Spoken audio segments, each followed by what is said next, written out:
Assalamualaikum warahmatullahi wabarakatuh. Kami dari kelompok 3 akan mempresentasikan tentang manajemen resiko bisnis. Sebelum itu, perkenalkan nama saya Dewi Desina Ramawati dan dua rekan saya, yaitu Dina Listiani dan yang ketiga adalah Fitratonisa Khairul Umam. Resiko bisnis, menurut Badan Sertifikasi Manajemen Resiko tahun 2007, resiko bisnis adalah resiko yang terkait dengan posisi kompetitif perusahaan dan prospek perusahaan untuk berkembang dalam pasar yang senantiasa berubah.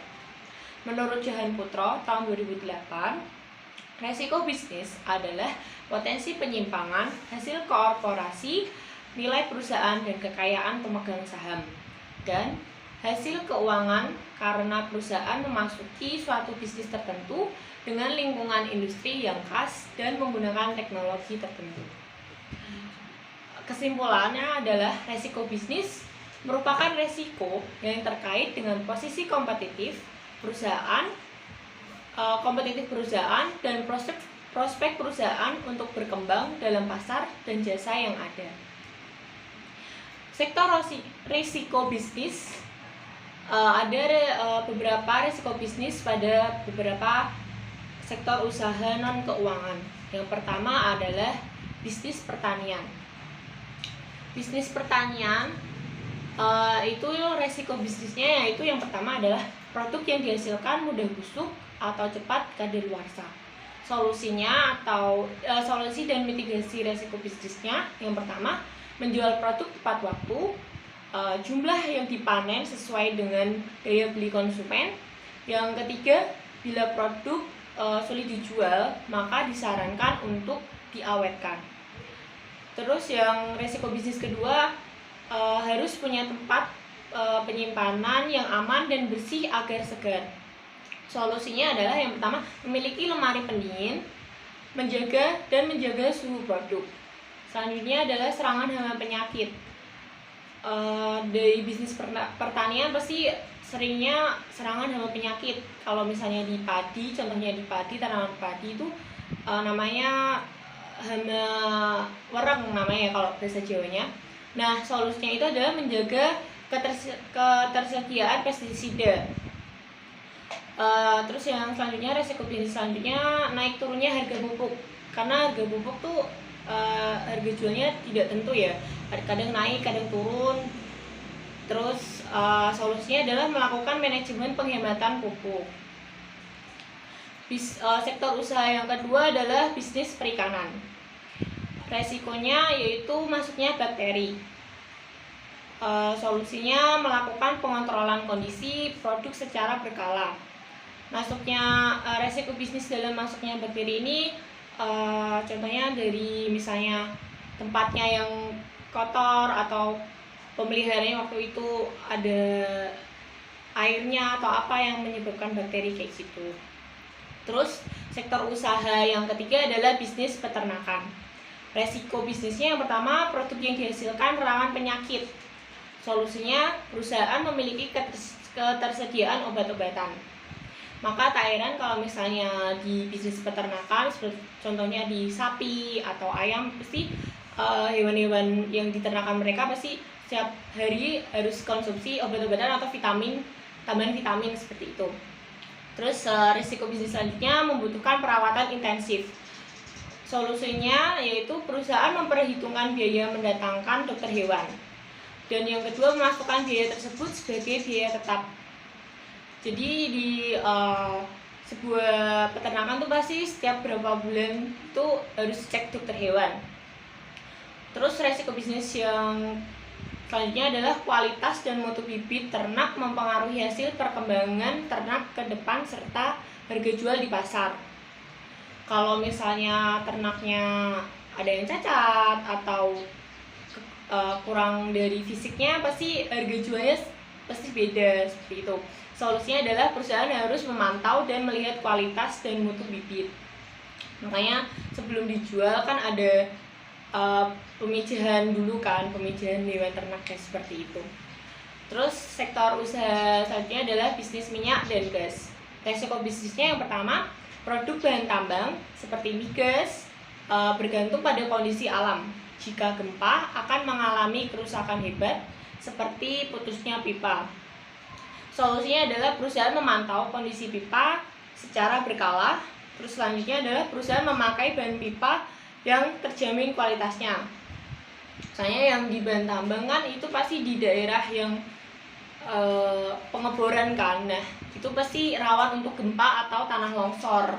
Kayak gitu, karena di dalam tanah ada dibangun untuk mencari tambang itu, bahan tambang.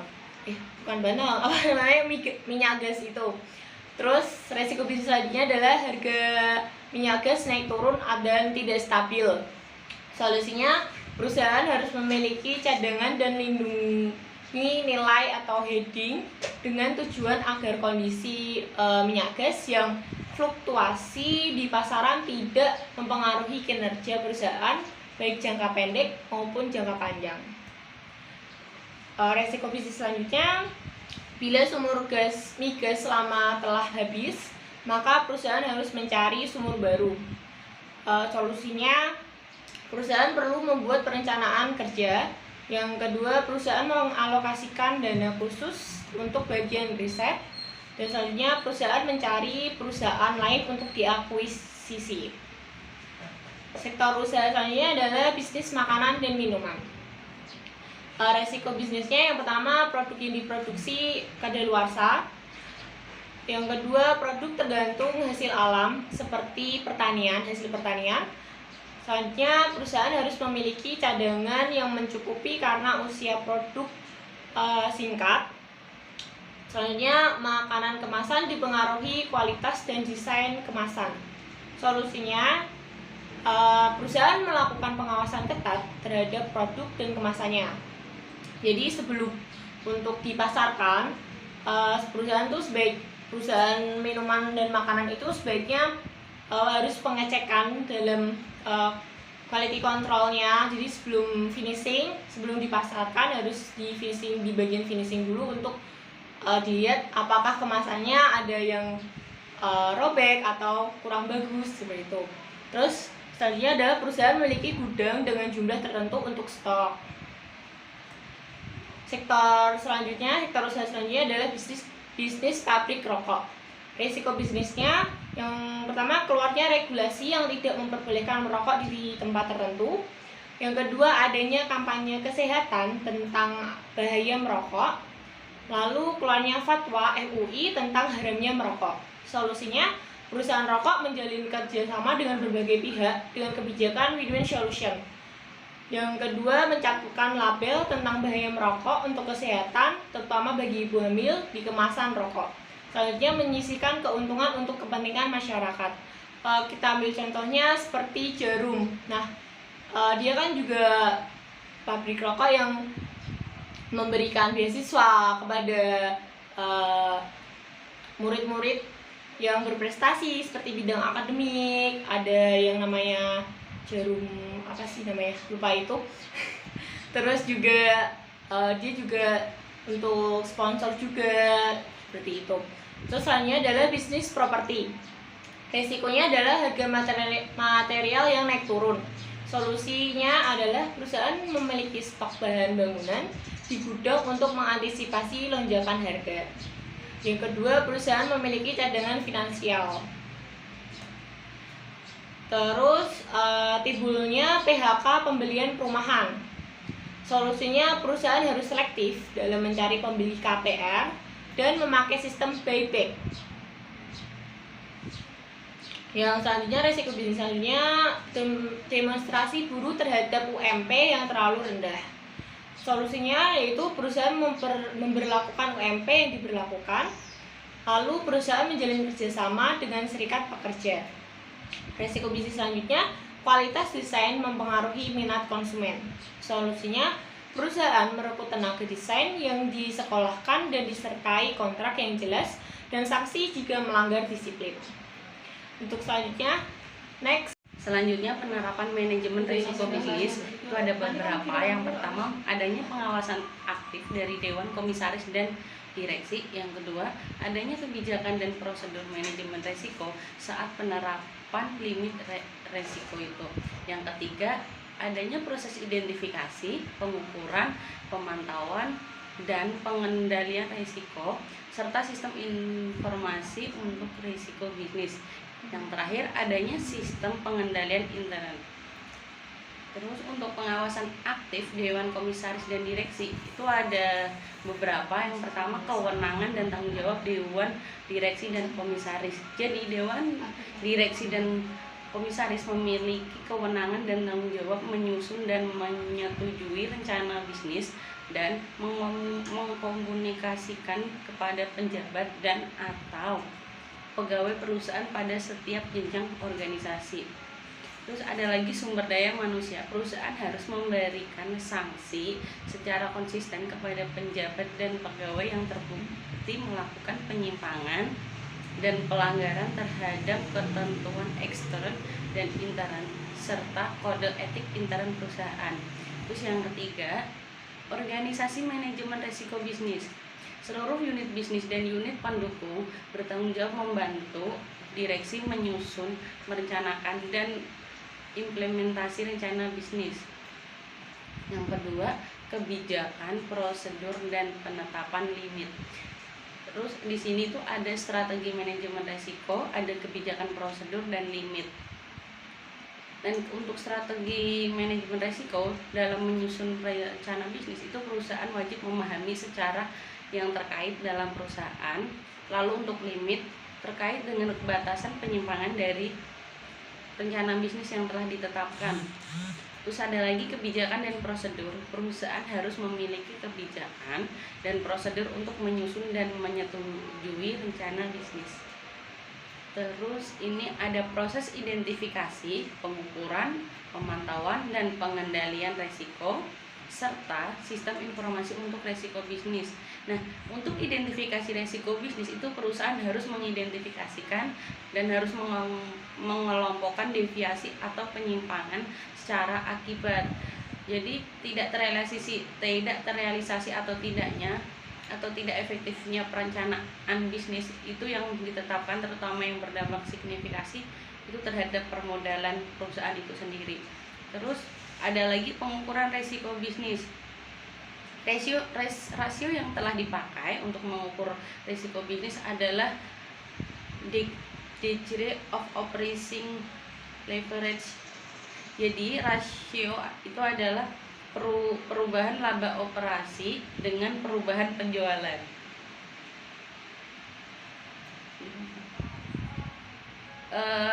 Ini di sini di bawah ini juga ada rumus-rumus.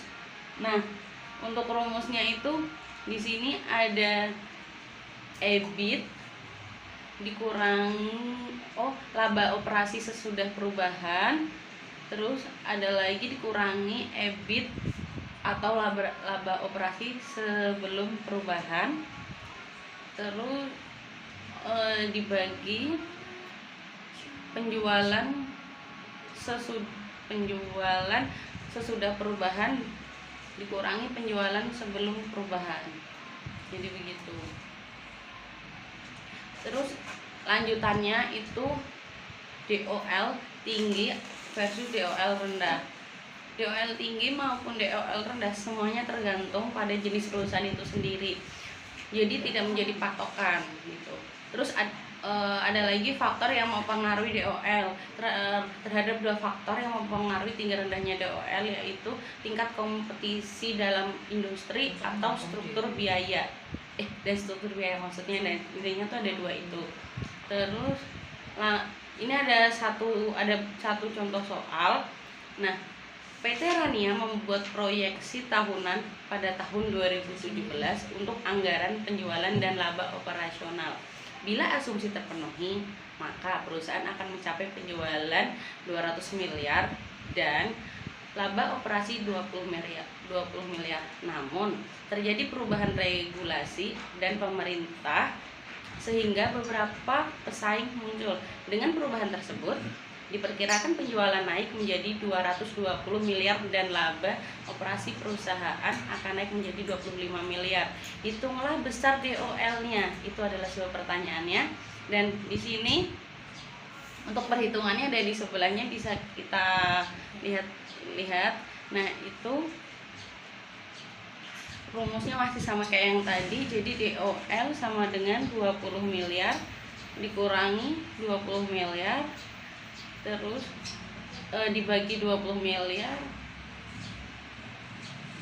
dibagi lagi, dihitungnya 220 miliar dikurangi 200 miliar dibagi 200 miliar sama dengan 2,5. Oke teman-teman, mari kita lanjutkan hal yang termasuk dalam proses penerapan manajemen resiko bisnis. Yang kedua ada pemantauan resiko bisnis. Perusahaan wajib memantau dan mengendalikan pengembangan implementasi rencana bisnis secara berkala. Pemantauan dilakukan antara lain dengan memperhatikan pengalaman kerugian di masa lalu yang disebabkan oleh resiko bisnis atau penyimpangan pelaksanaan rencana bisnis. Isu-isu yang timbul akibat perubahan operasional dan lingkungan bisnis yang memiliki dampak negatif terhadap kondisi bisnis atau kondisi keuangan perusahaan wajib dilaporkan kepada Dewan Direksi secara tepat waktu, disertai analisis dampak terhadap resiko bisnis dan tindakan perbaikan yang diperlukan. Yang ketiga ada pengendalian resiko bisnis.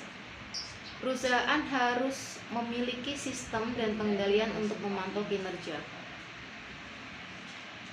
Sistem pengendalian resiko tersebut harus disetujui dan ditinjau secara berkala oleh Dewan Direksi untuk memastikan kesesuaiannya secara berkelanjutan. Yang keempat ada sistem informasi manajemen resiko bisnis. Perusahaan harus memastikan bahwa sistem informasi manajemen yang dimiliki telah memadai dalam rangka mendukung proses perencanaan dan pengambilan keputusan bisnis dan ditinjau secara berkala. Sistem pengendalian intern. Penilaian proses penerapan manajemen risiko bisnis yang efektif harus dilengkapi dengan sistem pengendalian intern yang andal. Penerapan sistem pengendalian intern secara efektif dapat membantu pengurus perusahaan menjaga aset, menjamin tersedianya pelaporan keuangan dan manajerial yang dapat dipercaya, meningkatkan kepatuhan perusahaan terhadap ketentuan dan peraturan perundang-undangan yang berlaku, serta mengurangi resiko terjadinya kerugian, penyimpangan, dan pelanggaran aspek kehati-hatian. Contoh kasus resiko bisnis. Rania Mart menjual barang hasil produksinya dengan harga 7.000 per unit. Biaya tetapnya sebesar 20 juta dan biaya variabel sebesar 4.000 per unit. Soalnya adalah yang pertama, hitunglah EBIT pada penjualan 1.000 unit. Yang kedua, hitunglah EBIT pada penjualan 7.000 unit dan 13.000 unit. Yang ketiga, presentase perubahan dalam penjualan hubungannya dengan presentase perubahan dalam EBIT berdasarkan penjualan 7.000 unit dan 13.000 unit.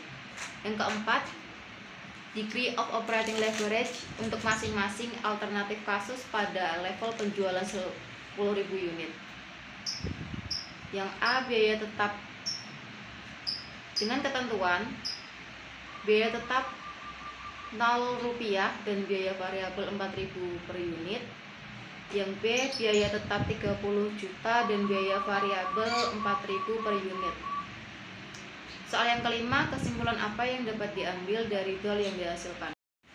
Oke, pembahasannya adalah penjualan 10.000 unit dikali 7.000 dari soal, biaya variabel 10.000 unit dikali 4.000 dari soal, maka mendapatkan pendapatan marginal pengurangan dari hasil penjualan dikurangi biaya variabel sama dengan 30 juta. Setelah itu kita akan kurangi dengan biaya tetap sebesar 20 juta dari soal, maka diperoleh EBIT sebesar 10 juta. Selanjutnya adalah penjualan dengan unit penjualan 7.000 dan 13.000. Bisa dilihat sendiri dari PowerPoint-nya. 7.000 unit, penjualan 7.000 unit dikali dengan harga 7.000 sama dengan 49 juta Kemudian biaya variabel diperoleh 28 juta, sehingga diperoleh pendapatan marginal sebesar 21 juta. Kemudian dikurangi dengan biaya tetap 20 juta sama dengan EBIT 1 juta. Untuk penjualan unit 13.000 dikali dengan 7.000, harga per unit sama dengan 91 juta. Kemudian dikurangi biaya variabel 13.000 dikali 7.000 sama dengan 52 juta, sehingga diperoleh 39 juta sebagai pendapatan marginal. Setelah itu dikurangi dengan biaya tetap 20 juta dari soal, sehingga diperoleh EBIT 19 juta.